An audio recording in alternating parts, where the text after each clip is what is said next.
Hey, I recently had the opportunity to actually stood in this spot right here just a couple days ago and talked with some students that were here for our last Pure and Holy retreat. We do 2 purity conferences a year.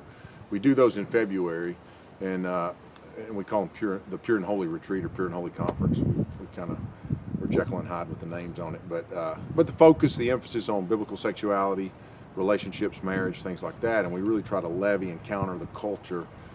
Sort of the sexual revolution we're in the middle of right now. And so go into that conversation or go into that weekend expecting conversations that are going to be centered around that. And I had this young man walk up to me after one of the main sessions and he said, "Hey man, I just wanted to tell you I was here for SWO 15, which is our summer camp, kind of different thing altogether."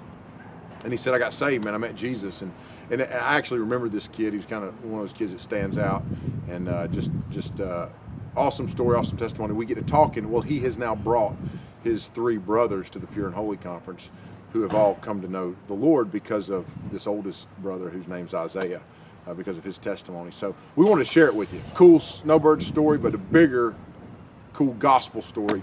And so we interviewed those guys a couple days ago at the end of the Pure and Holy retreat, and wanted to share that with you. So I hope you enjoyed this and are encouraged by it. And so thanks for watching. Okay, so we just finished our first purity retreat, and what is y'all's last name? Olmedo. The Olmedo brothers. Does that mean aunt? No. Hormiga. No. So anyway, these guys, this is Isaiah, Anthony, Jesus, and Danny. And Isaiah was here at SWO 15 for summer camp. He came with a group of guys, a group of wrestlers that come up every year, with a good friend of mine, Jason Hooker, who's a coach. And Isaiah trusted the Lord that summer. He got saved, which is just awesome. And I remember talking to him, and it was cool what God was doing in his life. So gets this burden, goes home, and I'm gonna let you take it from there. When you get home, I think you talked to Anthony. So when I got home, the first thing I did was I just started talking to Anthony and Jesus. I remember being at my uncle's house, and like I took them into the garage, and I was telling them, I was like, "Boys, I experienced something there." And they already knew that something was different because I wasn't the best of brothers. I would beat them up, I'd cuss them out, I'd do a bunch of different things just to make them mad. Stuff brothers do. Yeah, and they just knew automatically that something was different. And so I was just telling them what God had done in my life, and they were just like, "This is so weird seeing him like this." So it was a few weeks, and just me constantly witnessing to Jesus and Anthony and Daniel.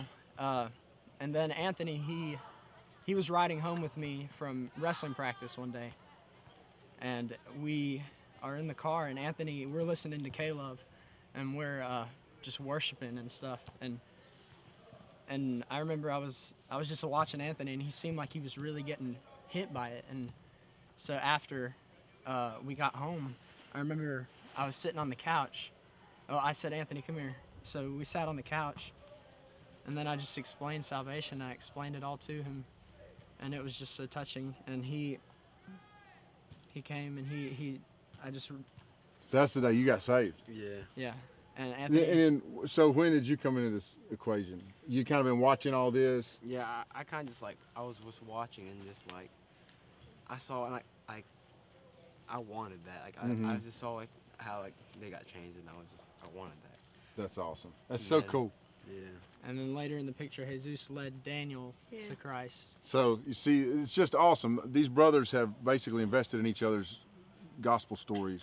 And now Daniel's following Jesus, and he's going to be the biggest bad. Do you wrestle? Yeah. These boys are wrestlers. I don't know what's up with the hair. What's the deal? Just for the heck of it, right? No, it was It's for just- It was for state. That's what I figured. So y'all just got done with state.